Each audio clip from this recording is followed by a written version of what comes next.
Hi there, welcome to the Raven's Call. I'm Eric Wordweaver Sjerven, Goalie of the Ridgar folk here in East Texas, and I'll be your host today.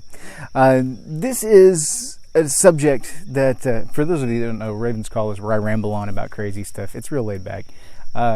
So, brain tangent. I kind of want to play with something here today, and I want to share it with you guys because it's got my mind burning. It's got me going. It's got me thinking, and I want to see what you guys think about it. I want to see kind of where your minds go with it, all right? So, I'm going to try and make this as coherent as possible, but let's be real. When you got something like this that's just a brain fire going on, you may or may not be able to, stick to the notes and make it work. Yes, I do have something of a script because I've been trying desperately to make this into a coherent statement, and it's just not flying. So this one may not even fly. We'll see. But here's another deal, all right? Look.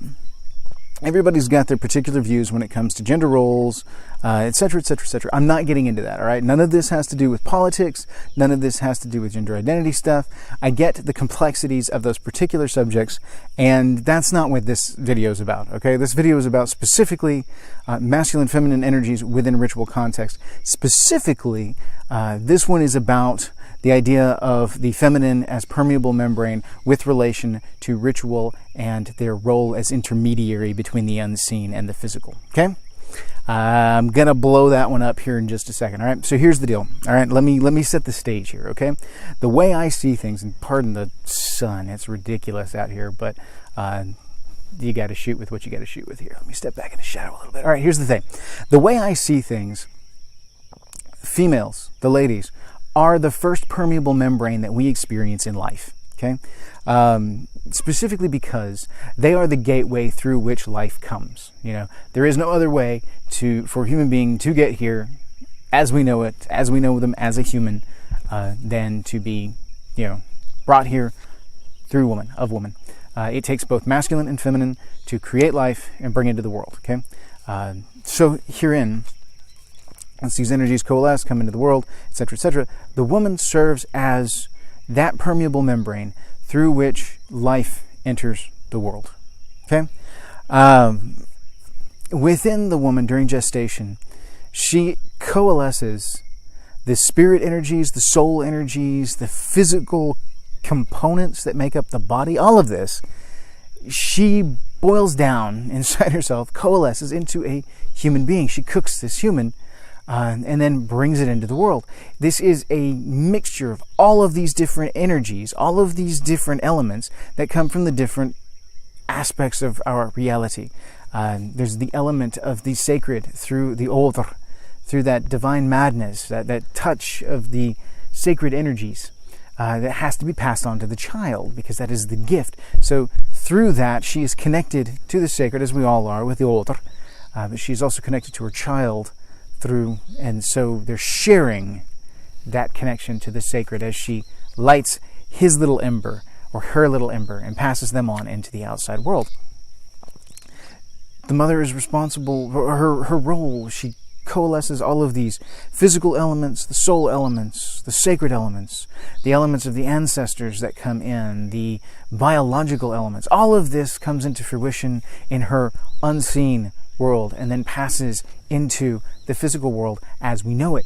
Now, it's very, very simple for modern medicine to boil down the physicality of modern gestation, or of human gestation, and to kind of boil it down to its scientific basis. I get that, but there's a lot more going on there than just the physiological development as far as the pre-birth process goes. And there's a lot of spiritual elements, religious elements that are going on here. And I won't say religious, that's terminology, don't worry about it. Specifically, where I'm going with this tangent is that because of their role in developing the human child, in connecting to the ancestors, in connecting to the gods and goddesses, and connecting to the unseen worlds of spirit energy, of sacred energy, and bringing those energies in, interacting with the physical in order to bring something into fruition in the physical world, she has a unique role, somewhat like the psychopomp. For those that aren't familiar with the psychopomp is someone, an entity, usually spiritual or religious in nature, whose role it is to guide the dead from the living to the afterlife. It's their job to help someone cross over. For instance, if you're a fan of anime, any kind of Shinigami, death gods, are psychopomps. The Grim Reaper is a psychopomp. Odin himself is something of a psychopomp when it comes to certain individuals. The Valkyrie are psychopomp in that they guide the fallen heroes over to Valhalla. Same thing with Lady Hell to a certain extent.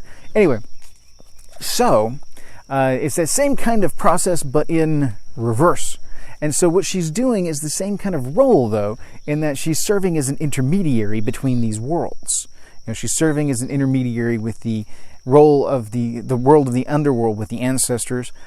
She's intermediary with the sacred, with the gods and goddesses, and the other spirit elements in the spirit world to help bring all of this together and give life. Now, this role of intermediary is what I'm hanging on to in this particular instance, because the lady serves as intermediary with the afterlife, with the ancestors. There's another video that I'm going to do here coming up. If I haven't already put it out, the order gets messed up on these sometimes because I change them and flip them, deciding what I'm going to do. But the idea of reincarnation within heathenry being tied to pulling a piece of the ancestor soul into the modern incarnation through naming ritual, etc., etc., etc.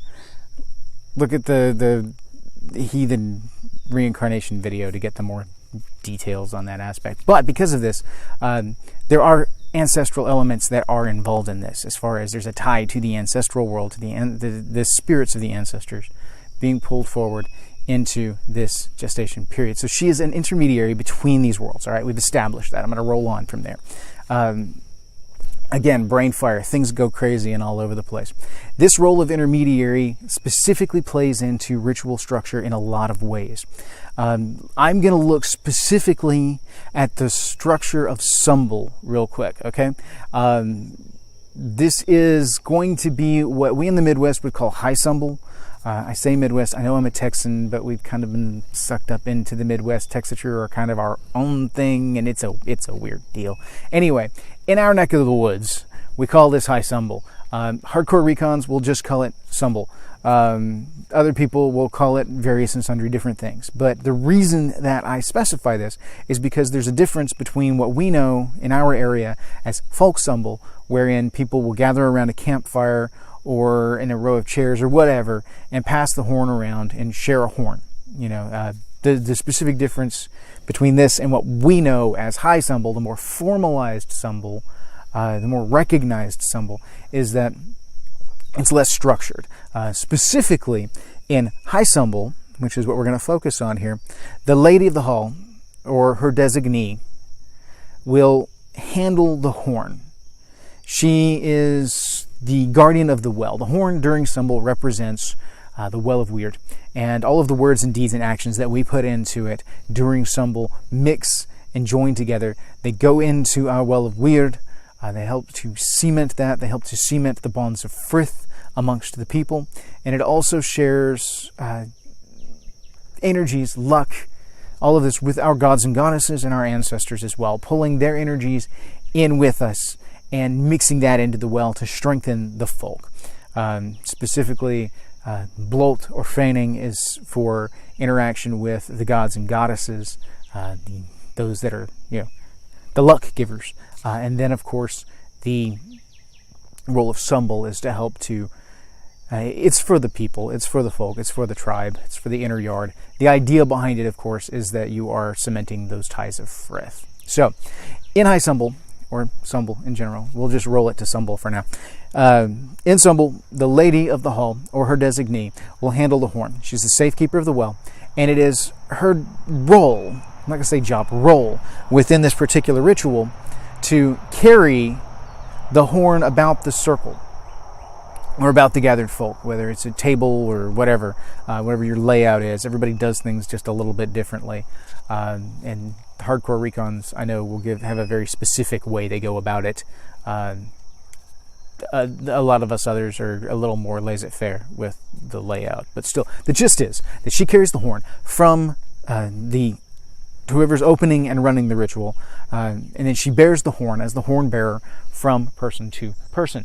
Now, a lot of people will utilize the term Valkyrie for this particular role. I'm not a fan of that because I feel like it doesn't accurately display or represent what her role is. Yes, after a fashion, there is the role of Psychopomp, and during the second round of Sumbul, which I'll get to here in a minute, that might apply halfway for about a half a second. But I'm not a big fan of utilizing that term. That seems to be a modern thing that's built off the imagery of the Valkyrie carrying horns to the Einherjar in Valhall. It's not a perfect correlation here. I get where the imagery comes from, and I get where they're going with it. I don't necessarily agree with it. So I'm not going to use that term. I will use the term horn bearer or lady for this because that's more accurate to what we're working with. So in this instance, the lady serves as horn bearer, and she will take the horn, which is, poured and set up for the ritual. I'll do another video on actual ritual structure and whatnot, the way that we do it. Keep in mind, not everybody does it the same way. So other people won't do their ritual structure the way that I do.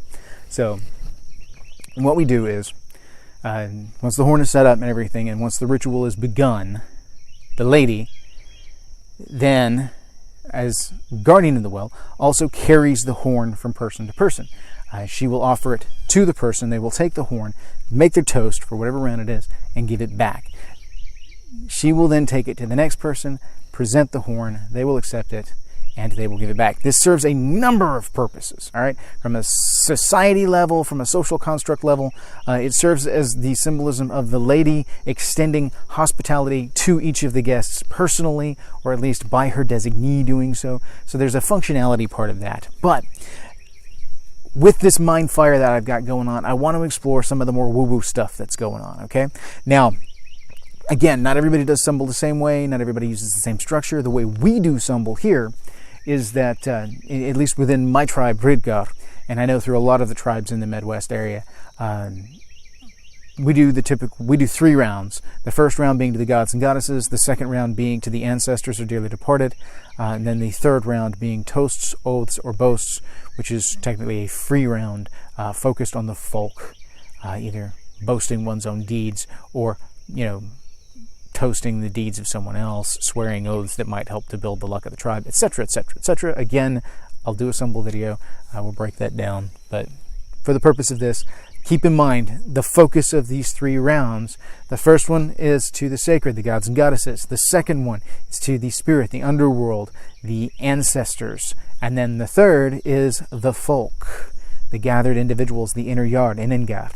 And so, if the lady does indeed serve as intermediary, as that primal, initial, permeable membrane, and she bears sensitivity to those worlds and connection to those worlds as a result, or as a necessity for what she does. I mean, it's like she just happens to have those lines open all the time because she needs them for what she's going to do. Whether she actually ever does it or not is irrelevant, but simply because females are set up to be capable of doing that, even if all the goodies don't work, or for some reason you have to have surgery and have bits removed. I don't think it's tied to the physicality aspect. I don't think it's tied to whether or not you actually have kids and go through the birthing process. Rather, this is feminine energies that were set up and housed herein, whereas other energies were focused into masculine elements, and both are necessary for ritual. Anyway, back to Sumbul. The first round to the gods and goddesses. If she is an intermediary that is lighting the ember of Odr, or Wod, in the child during birth, and gives her a connection to the gods and goddesses. So again, here she is serving as intermediary with the sacred world. The second round, ancestors. We've established before that in order to, make baby whole and healthy, she needs a connection to the ancestors. And so we're capitalizing on that in this. And then, of course, the frith-weaving element of building the folk as a whole. The lady herself takes an active role in mixing the weird. She's not just guarding it, which some interpretations of the role will give you. She's not just guarding the well. She's actually actively mixing these elements. And so she's actively serving as this intermediary to send energies and bring energies in to sanctify and to, put the whole holy blender to the whole thing so that this ritual is more effective. Is it absolutely 100% necessary? I don't know. That's a thing, all right? This is something that I've been toying with. Because there are other elements like bloat and fanning, depending on your terminology and your focus on that. We have different things that we can explore with relation to that, and I intend to come back to those later because I could do an entire video on that alone, and I don't want this video to run too long focusing on the minutiae of ritual. More, it's just a kind of light the fire to get people thinking, establishing that permeable membrane, and then exploring kind of rudimentarily how it can interact in a ritual and why, kind of get people thinking about these things, get some dialogues going. So, is it absolutely 100% necessary that a female be in for this ritual? I don't personally think it's absolutely 100% necessary, because I have seen the effectiveness of folk symbol, wherein the horn is just passed from hand to hand all the way around, and frith is naturally woven and kind of organically bound together. In that instance, when doing that, the frith weaving, again, is more organic, so it's more like a thicket of vines growing together and creating a hedge than it is an active, purposeful weaving of the tapestry. Because I use the imagery of a weaving loom, okay? So in a weaving loom, you've got the verticals, you've got the horizontals, and you've got this shunt that's going back and forth, weaving the cord in and out amongst the different levels. And so the lady standing by the side, the lady who is the horn bearer, the lady who is the frith weaver in this particular instance, is the one that is tamping this weave down into a pattern, into a tapestry. She is the one that is shooking it together, and in the end result is a nice, tight, unified weave. It's more efficient than the organic wild bramble growth that we see in a folk symbol type setting, but I don't know that it's 100% necessary. It depends on how dialed in you want it, how honed in that you want it.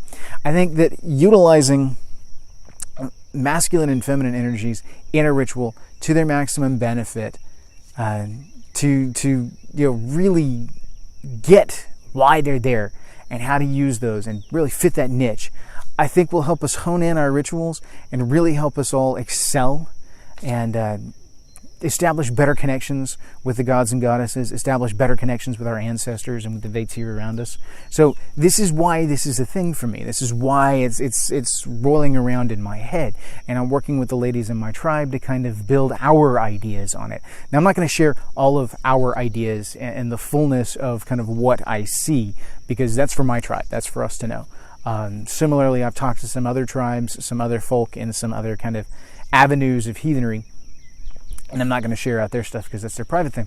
But I do want you guys to get out and talk to each other. I want you to get conversations going. Heck, use the Word Weaver Productions page and get something going. Jump on some of these other pages, get stuff going. If any of you have been following some of the Facebook groups online lately, you've already seen some of the stuff boiling up from these conversations that are kind of rumbling around with people and are kind of taking their place in the dialogue as a whole.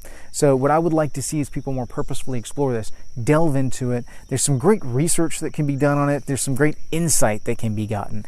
We need a bit of both in this. We need that historical element of people looking back and exploring, looking at good source material, looking at how our ancestors went about things to get their insights on things. And then we need forward thinkers. We need the generative thought. We need someone to use that older and have the insights and the wisdom and the creativity to come up with how we can most effectively utilize this in the modern day. Again, I'm kind of a middle-of-the-road guy. I'm not the old crystal wavy mamby-pamby wicketru, and I'm not a recon heathen.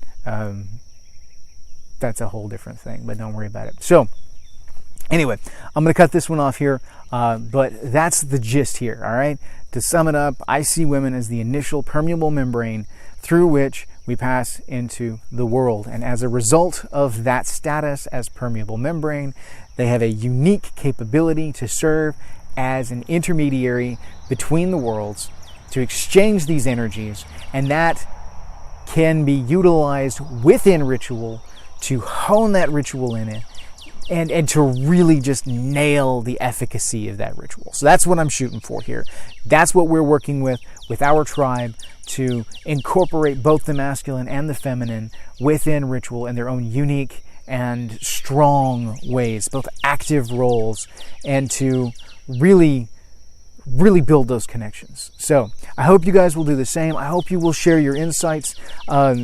This is a thing, you know, this is something that people have been working on for a long time. And again, it's not about politics. It's not about, women's rights. It's not about, and don't take that the wrong way. What I mean is I'm pointing it out as a title, all right?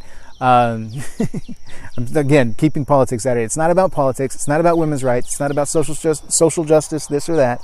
It's not about that, all right? What it is about is utilizing our tools, the people that are within the tribal structure, that are within the kindred, within your Thade, whatever it is that you've got going on, using that to its maximum efficacy in order to facilitate good, true, clean contacts, to engage in the gift cycle with the gods and goddesses, to engage in energy exchange and the exchange of luck with the ancestors, to really build these connections and to foster those main three elements of heathenry, as I see it, which is the religious, the spiritual, and the cultural. The gods and goddesses, the ancestors, and Vatir, and then of course the folk, the inner yard, the tribal structure, the kindred, whatever it is you want to call it. That's what I'm shooting for. That's what I want to see. I want to see us utilize these things to their maximum benefit and to really kind of explore these thoughts. So again, that's my mind fire. Let me know what you think. Give me it in the comments. Give it to me in the Word Weaver Productions on Facebook. If you like today's video, please hit like, subscribe, ding the bell. Follow me on Facebook at Word Weaver Productions. That's word-weaverproductions.com. Not .com. Word-Weaver Productions. Search for it on Facebook. You'll find it. E_Sjerven at the old Twitter, which I don't do a whole lot of, but follow me if you like. Then, of course, you can email me at esjerven at gmail.com. That's ESJERV as in Victor, EN at gmail.com. If you've got any other questions, hit me up. Let me know what you think. Give me some feedback on either the comments or the Facebook group. Let me know if there's things that you want to hear my thoughts on, if you're even interested in my thoughts on anything.